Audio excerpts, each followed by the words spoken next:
Welcome to today's episode of Steady Improvement. We are going to talk about the 6 universal principles of social influence and why it's important for you to know them. So let's dive into it.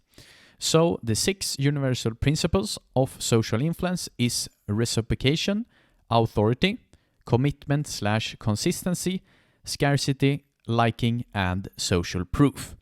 So let's take one by one.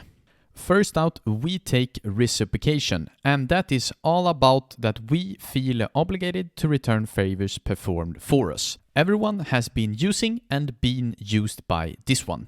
From the small things such as you have been invited to lunch by someone and that person takes the bill, now you feel obligated to return the favor and take the person out for lunch or do something else for that person.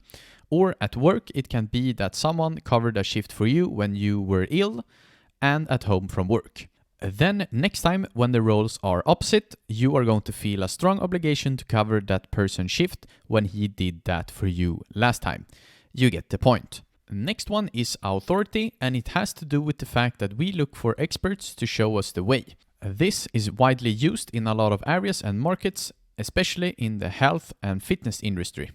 A lot of experts claim to say that this is healthy for you and this is the way you get your body of your dreams, and a lot of it might be true and some not.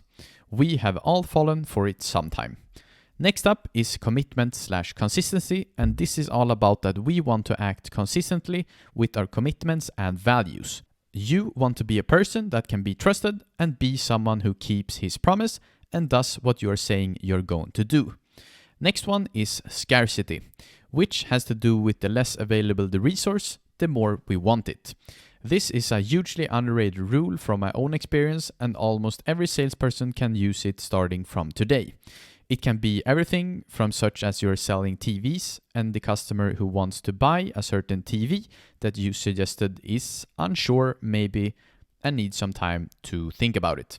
You should never lie, but let's say that the following is the actual true scenario. You have only one TV left, and until the next model is back in stock is not until 30 days.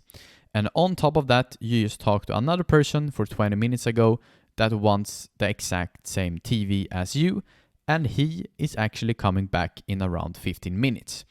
It would be such a waste of opportunity if you would have been in such a situation and not telling the customer how it is, and then let the principle of scarcity does the magic. I can almost guarantee that the TV now is sold. Then we have liking, and the more we like people, the more we want to say yes to them. This is why when you're working with larger deals, when there is more of a relationship that is building with your customer, you should be very aware of this fact and make sure that you do everything in your power to be as likable as possible.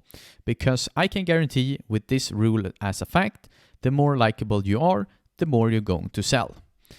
Last one is social proof. We look to what others do to guide our behavior. This is also something that might be new to many of you. This is everything from the fact that you are at a new city you have never been at before, you want to go out for dinner maybe. Some of you might do your research on the internet and now you have 2 good spots. You then want to check them out and go to the first place, which is basically empty. And you maybe now think that this place isn't maybe as good as it seems. You move on to the next place, which seems like it's totally fully booked for the evening, and you think, damn, we should have come here earlier. You go in to take the chance of maybe is there a table for 2 left? The waiter says that he has 1 table left. Yes, what a relief.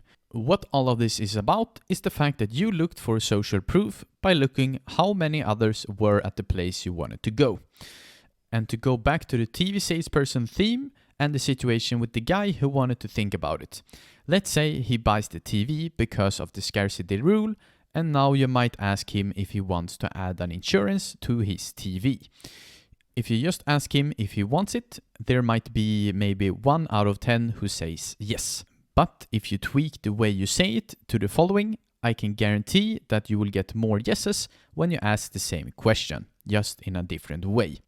Most people who buys this kind of expensive TV also chooses to have an insurance to it. The TV costs $3,000 and the insurance is only $39. Would you also like to have it on your TV? Sold. So, how can you use it in your daily life as a salesperson? I think the biggest win for you who have been listening is the fact that you know that these 6 rules exist and know what they are. And then the more you will start to think about it, the more ways you will see how they work in your daily life, and that will lead to you understanding them more and more. And when you feel that you have a sense of how they work, you can start implementing them in your life. But be aware that these rules should be used ethically and in a good way to make the world better. So, choose the cards you just have been dealt wisely. Thank you for listening to today's episode of Steady Improvement, and we hope that we have helped you in your journey of leveling up your sales skills. Until next time, peace.